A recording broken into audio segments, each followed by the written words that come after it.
Curious about your thoughts on DeSantis, though, because it could be a Democratic or Republican side, but in the sides that he's taking on the "Don't Say Gay" policies and his stance on a lot of things really rub some people the wrong way. I mean, what are your thoughts on that?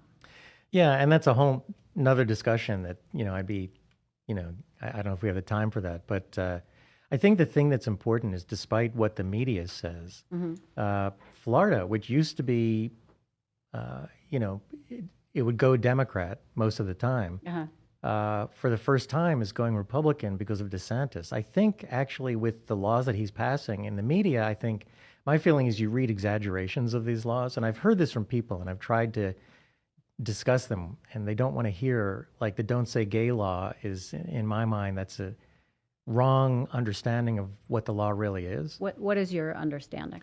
Well, look, I think, and let me finish. I'll just say that Florida has been voting Republican, supporting DeSantis in big numbers, and I think that there's more support for him than the media would let you think. I think there's small groups of protesters, but the "Don't Say Gay" law is, look, I think we used to all believe that sexuality was something that parents taught their kids, or in very specific circumstances, we allowed it to be taught in school, but there were a whole bunch of regulations about parents needed to be aware of this. And suddenly the country is going in the direction of teachers know better how to teach sexuality to the kids than the parents do, and the parents are being left out of the decision making.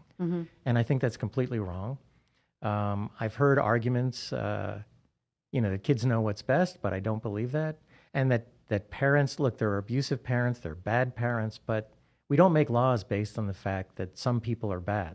We actually, our system is supposed to be innocent until proven guilty, and so all parents are, assumed to be good people. Even if I disagree with them, they're good people with good intentions, unless I specifically know that some parent is doing something wrong. Yeah. And yet, in a lot of states now, they're assuming parents are wrong, and that the teachers know what's right. And I just think that goes against everything we've believed for 2 centuries. I understand what you're saying. My daughter, she's in 5th grade now, but and we live in New York City, and in 4th grade is when, the Department of Education decided recently that they were going to talk about LGBTQ and all of that. So she comes home one day, and we're walking home from school, and she goes, "Mom, are you down with the pansexuals?" And I'm like, her name's Wyatt. I said, "Wyatt, what are you talking about?" And she said, "Are you down with LGBTQ, Mom?" And I'm like, "Where are you getting this? You don't even know how to multiply 75 times 4. Like, how are you learning this today?" Not that I have a problem with her learning it, but maybe not necessarily from a teacher and, in a whole group. And I did notice on the paperwork she brought home in this kind of spectrum that they had with the LGBTQ stuff, that straight wasn't on it. And I think that in her class, what I found is that people felt like that they had to identify with something on that spectrum, because all of a sudden she would come home and say, "So-and-so said that they were gay today, and so-and-so got very upset about it." And so it was a conversation all of a sudden that was being had by, 9-year-olds. And I thought that was very interesting, odd, and, much sooner than we ever had that conversation. And it kind of, in my opinion, didn't help, because it almost made them feel like they had to pick a side or pick what they were too early. Some people do know very early, and I don't take that away from them, but some people don't and want to figure it out on their own, as opposed to having to check a box.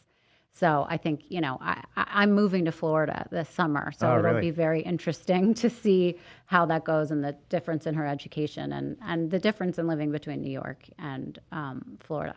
If I could just say something. When I was growing up, my dad taught me this attitude that stuck with me. And we never learned any of that kind of stuff, but we learned stuff that I'd come home and I'd ask my dad. I said, "This doesn't sound right." And we didn't have Google, but he read a lot, and we had books, and he was just a fountain of knowledge. He was self-taught. He didn't go to college, and he taught me that if your teacher says something that sounds wrong, come home and ask me, and we'll figure it out. We'll go to the library. We'll talk about it.